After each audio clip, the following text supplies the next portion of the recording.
On a tous des personnalités du cinéma qu'on adore, que ce soit par ses choix de films, par ses choix de thématiques, par sa mise en scène, par sa manière de jouer, par les projets qu'il prend. Mais on oublie souvent que celles et ceux qui font le cinéma sont très souvent des cinéphiles et ont des goûts très tranchés, souvent pour des films assez exceptionnels, qui ont consciemment ou inconsciemment joué des grands rôles dans leur filmographie. Et là, gros morceau, parce que si on parle de notre Hollywood moderne, je vois pas qui a une meilleure filmographie actuellement que Tom Cruise. Star mondiale intergénérationnelle, je veux dire, vraiment qui a traversé plusieurs générations, qui a une image publique très contrôlée, qui aime aussi se placer comme étant le grand sauveur du cinéma et de l'industrie.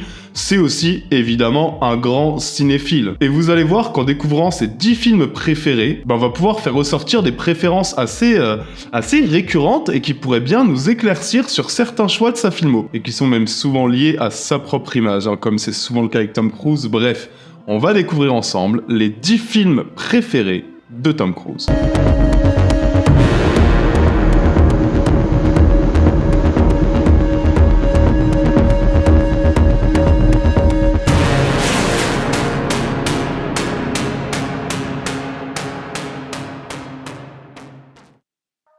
Et vous connaissez le concept, ces films-là, je les ai tous vus ou revus, parce qu'il y en a quand même plusieurs que j'avais déjà découverts. Et je vais vous en parler, mais avant quand même, petite précision. Tom Cruise a toujours refusé de donner un ordre dans un top 10. En fait, il a toujours refusé de donner une liste vraiment archivée de ses 10 films préférés, en disant que ça changerait un petit peu tous les jours, et je peux complètement le comprendre, ce serait pareil pour moi. Ces films préférés, en fait, on les connaît plutôt à travers quelques interviews dispersées, à travers des discussions avec des réalisateurs, etc. Cette liste est donc basée sur plein d'interviews de Tom Cruise. Je vais vous mettre toutes les sources que j'ai utilisées en description, des films qu'il adore, dont il a dit que c'était parmi ses films préférés, et j'ai donc recoupé pour en faire un top 10 représentatif. Et on commence tout de suite avec la 10e position, un grand film qui, selon lui, l'a vraiment formé au cinéma, un grand classique, The Graduate.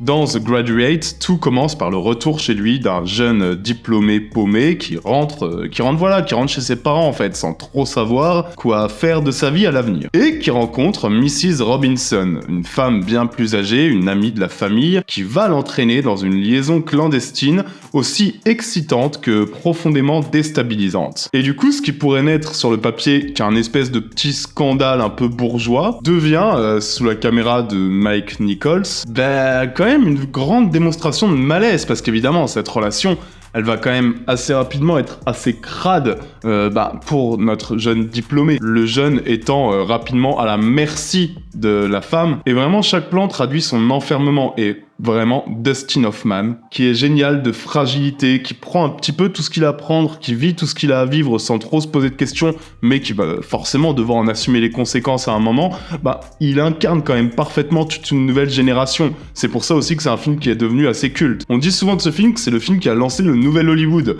Je pense que beaucoup d'entre vous le connaissent déjà, ne serait-ce que par la musique aussi cultissime de Simon & Garfunkel. Et c'est pas étonnant que Tom Cruise en parle comme étant un choc fondateur, parce que j'imagine je parle pas du Tom Cruise actuel, je parle du Tom Cruise de The Outsider, du Tom Cruise de Risky Business. Le jeune Tom Cruise comme ça, qui arrivait avec une énorme force dans une toute nouvelle génération, il a forcément été influencé par le jeu de Dustin Hoffman dans The Graduate, c'est hyper cohérent.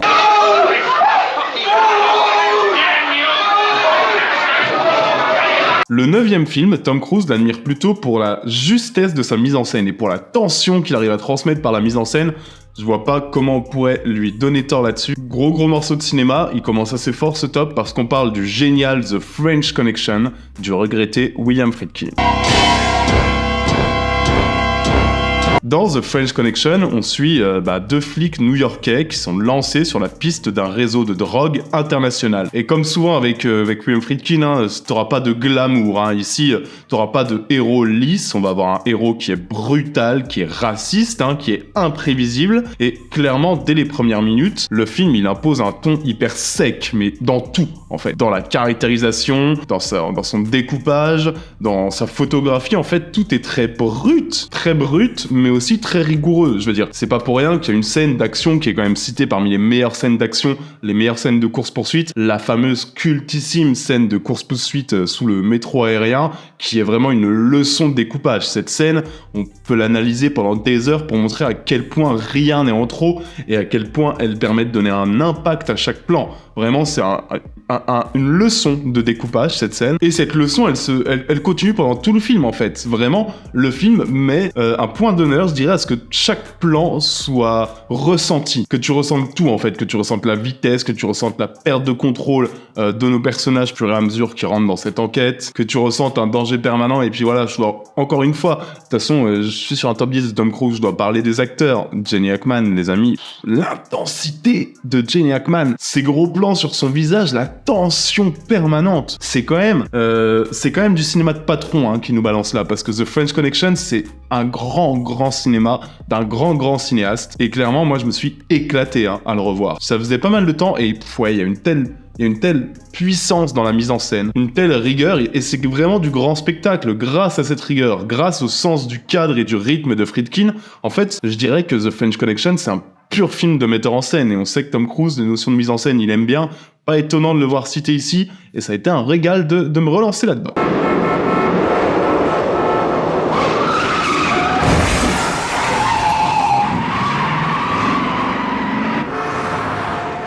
Je vais passer plus rapidement sur le 8e film, parce que vous le connaissez tous, et il est très souvent cité. J'ai envie de m'attarder plutôt sur les films un peu moins connus. Je vais pas passer 20 heures à vous parler du 8e film préféré de Tom Cruise, qui est Apocalypse Now. Pas étonnant non plus, parce que Tom Cruise a très souvent parlé de son admiration pour Coppola, qui, on le rappelle, a quand même lancé la carrière de Tom Cruise, a été un des premiers à le faire jouer, en fait, dans The Outsider. Et un peu comme nous tous, Tom Cruise, il admire la manière dont Coppola transforme la guerre en cauchemar intime et sensoriel. Voilà, on sait tous ce qu'est Apocalypse Now, on connaît tous cette espèce de plongée dans la folie, ce mélange d'intime et de démesure, que ce soit sur le résultat final ou que ce soit sur le tournage, en fait. Tout ça, il nous dit que ça a quand même profondément influencé son amour d'un cinéma immersif, d'un cinéma physique. Il qualifie Apocalypse Now de cinéma total, et je le comprends. Many people that I already killed. There were those 6 that I knew about for sure. Close enough to blow their last breath in my face. Mais on va passer au 7e film. Et pareil, là-dessus, je vais pas trop m'y attarder, parce que c'est un film qu'on a déjà plusieurs fois retrouvé dans les tops de grands cinéastes, et on y retrouve encore une fois William Friedkin, donc Tom Cruise adorait apparemment William Friedkin.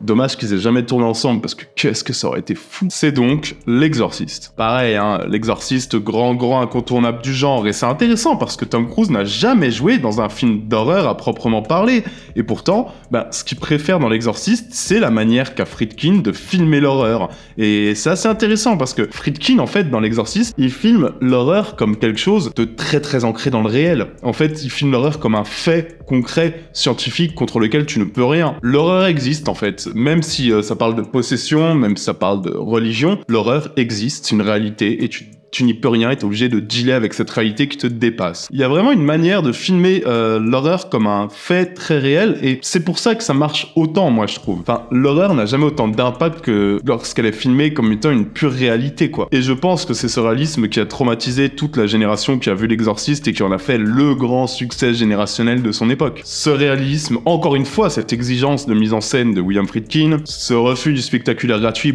je vais pas vous faire l'affront de résumer L'Exorciste. On passe direct au 6e film.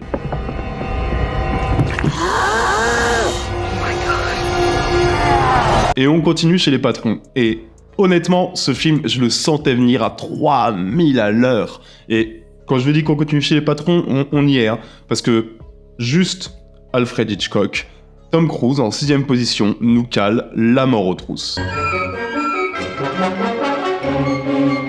Bon, alors, si mon Hitchcock préféré à moi, c'est clairement Vertigo, on va pas se mentir, là on est quand même aussi sur un sacré morceau. Et évidemment que Tom Cruise adore ce film, je veux dire, c'est tellement évident en fait. Vous connaissez l'histoire de La mort aux trousses, on y suit Cary Grant qui devient la cible d'une organisation fantôme qui cherche à l'éliminer par erreur. Donc on va le suivre dans son échappée de New York au Mont Rushmore, on est clairement sur de l'action non-stop. C'est une fuite paranoïaque ultra spectaculaire, hein. La mort aux trousses, c'est vraiment Hitchcock qui se lâche. Et regardez la scène cultissime de l'avion qui descend et qui poursuit Cary Grant. Tu la mets dans un Mission Impossible, j'y crois, hein. Et bon, je m'y attendais, mais ça fait toujours, faut toujours le dire, hein. C'est d'une modernité à toute épreuve. Même en m'y attendant, j'ai été surpris. Je veux dire, je l'avais pas vu depuis longtemps, depuis mes années fac, en fait, je pense, hein. C'était vraiment le film que j'avais dû analyser des pages et des pages entières à la fac. La modernité du découpage, waouh. J'avais oublié à quel point c'était ultra dynamique et surtout impossible de ne pas y voir l'influence que ça peut avoir sur un Tom Cruise, notamment dans la saga Mission Impossible. Même goût du danger, même goût des cascades, un homme ordinaire qui est projeté face à un danger qui est beaucoup trop grand pour lui et qui le dépasse. Il y a beaucoup de la mort aux trousses chez Tom Cruise et je suis ravi d'en parler sur...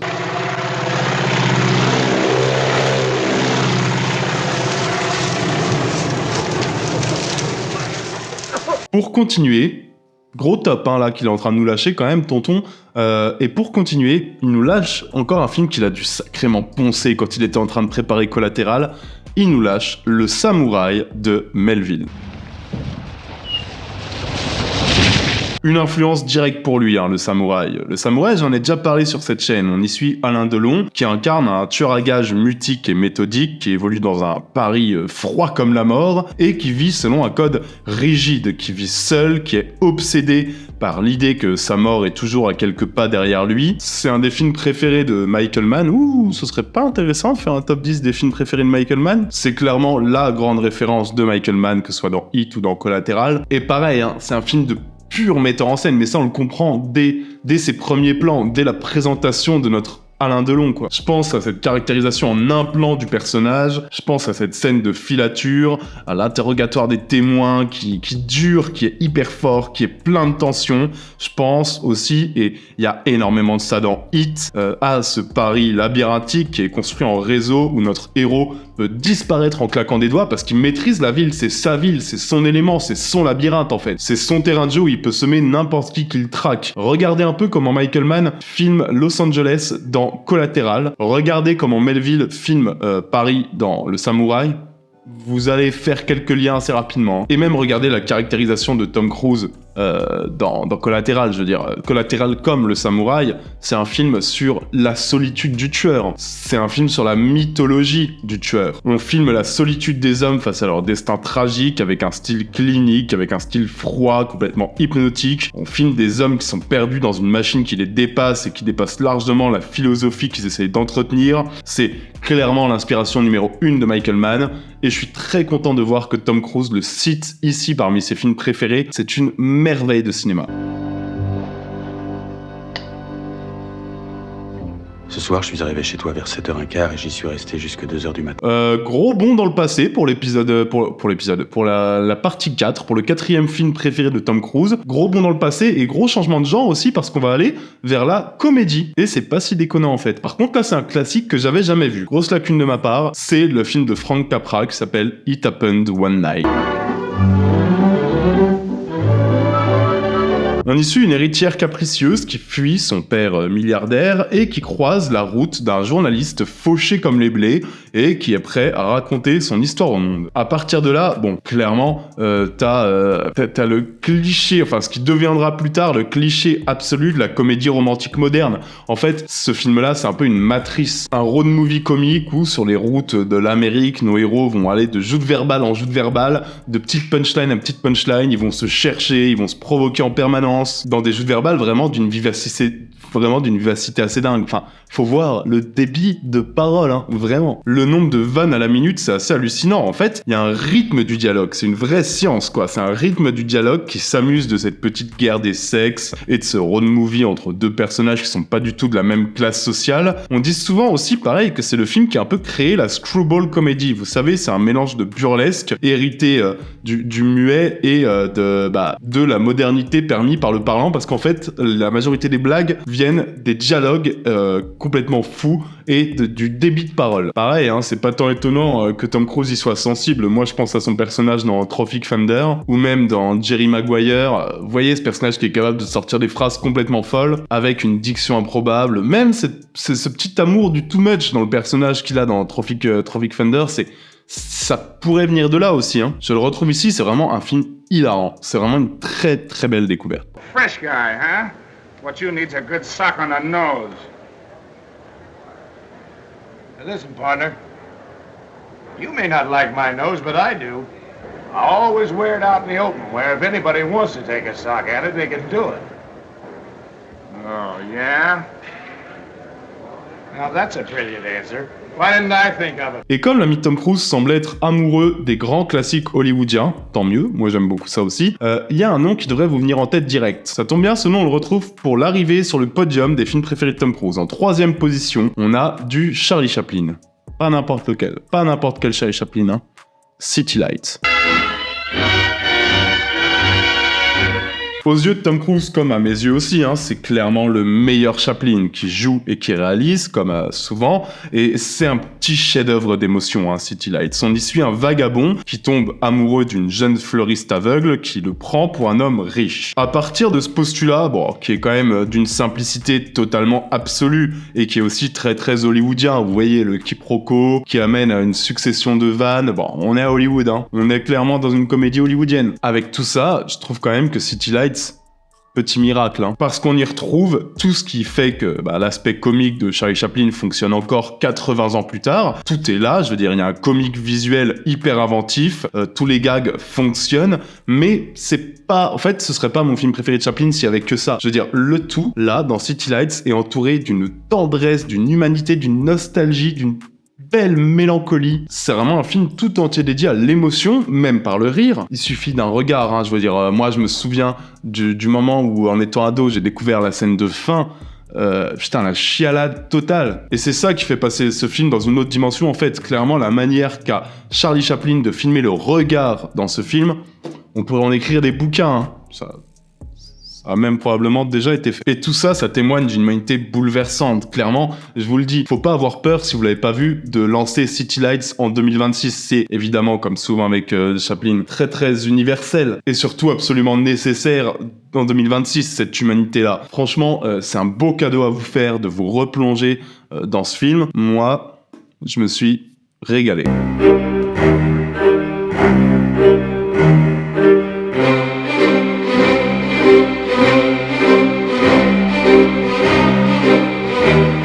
Alors, le deuxième film préféré de Tom Cruise. Pareil, je suis content, parce que il y a quand même l'un des mecs qui est à l'origine d'une de mes plus grandes claques cinématographiques. Hein. Aussi parce que j'ai eu la chance de voir ce film sur grand écran quand j'étais à Lyon au Festival Lumière.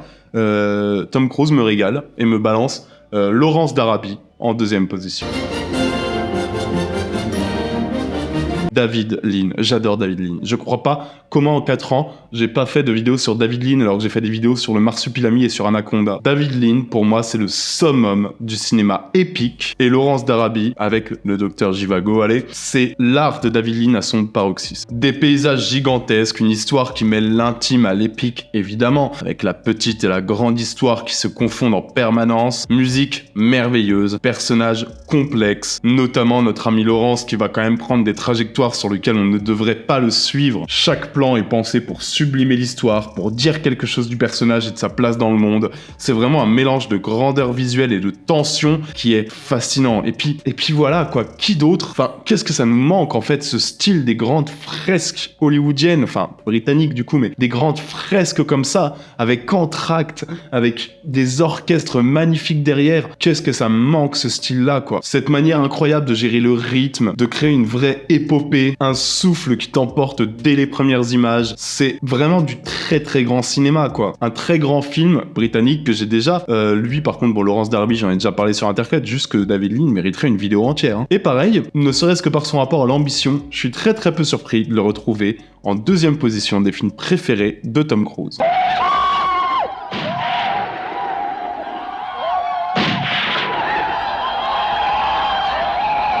Et le film préféré de Tom Cruise, les amis, on y est. Quel est le film préféré de Tom Cruise? Il y a un film qu'il qualifie d'expérience fondatrice, d'expérience par lequel son amour du cinéma a commencé. Le film qui a tout changé pour lui. Celui qui a juste donné envie de faire du cinéma. Je suis désolé, j'aurais aimé être plus original. C'est pas moi qui ai fait le top. Et en même temps, comment le blâmer? Parce que c'est quand même un film qui a tout changé pour tellement de cinéphiles. Vous l'avez, je suis sûr que là, vous l'avez. Et puis, Tom Cruise a quand même eu l'honneur, avec Nicole Kidman, d'être l'acteur de la dernière séquence, du dernier film du Grand Patron.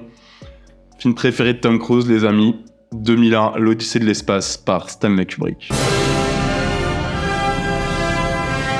Et Tom Cruise me facilite absolument pas la tâche parce que qu'est-ce que vous voulez que je vous dise sur 2001, l'Odyssée de l'espace, vraiment. Voilà, on le sait tous. En plus, il est cité dans tous les tops de réalisateurs. J'en ai parlé 100 fois sur Intercut.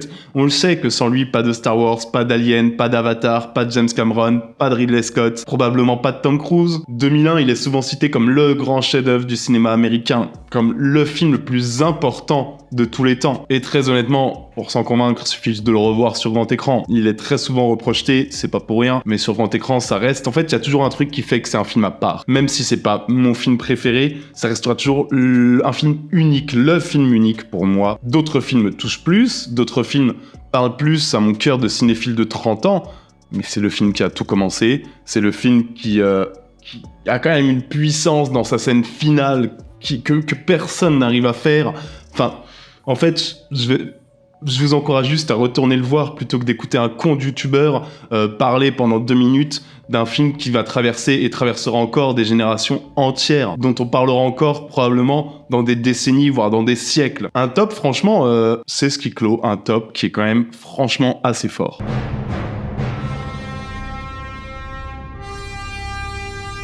Alors franchement, je sais pas ce que vous en avez pensé de ce top, dites-le moi en commentaire. Moi, je trouve qu'il y a quand même un petit peu tout ce qui fait Tom Cruise. Des très très grands films, beaucoup d'action, mais de l'action, pas de l'action... Enfin, je vous parle pas de l'action un peu cheap. Là, je te parle de grands chefs-d'œuvre d'action comme French Connection, comme Le Samouraï, ou même La Mort aux trousses. Il y a vraiment des références dans l'action qui expliquent beaucoup de la manière dont Tom Cruise anticipe, par exemple, un tournage de Mission Impossible. Évidemment, qui pense à La Mort aux trousses de Hitchcock à chaque Mission Impossible, ça se voit. Très américain ce top, mais... plutôt très grand top, on va pas le nier. Voilà les amis, n'oubliez pas qu'on a un petit Tipeee qui me permet de faire des vidéos aussi travaillées, parce que c'est clairement le format le plus long à faire, ce format-là. Chaque petit don aide énormément, on n'oublie pas non plus de s'abonner et de mettre la cloche pour être sûr de ne rien rater. Je suis sur Instagram, le lien est en description, faut me suivre, tout est en bas. Les amis, prenez soin de vous et n'oubliez pas que vous êtes les meilleurs. Je suis toujours preneur de suggestions, si vous avez d'autres top 10 que vous avez envie de visiter comme ça. Les amis, prenez soin de vous et n'oubliez pas que vous êtes les meilleurs. Ciao à tous, bisous.